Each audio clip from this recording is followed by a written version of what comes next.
เด้งตึงเด้งตึงตัวเหนียวเยอะสิเลยตกง่ายว้าว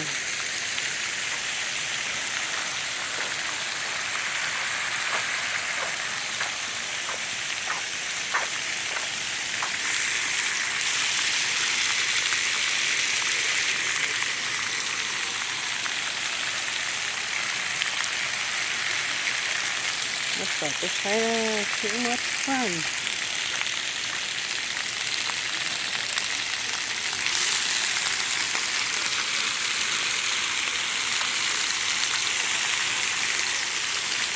ตอนตู้เลยนี่เราได้ใช้สักเลยตรงนี้ลูกเขาจะเต้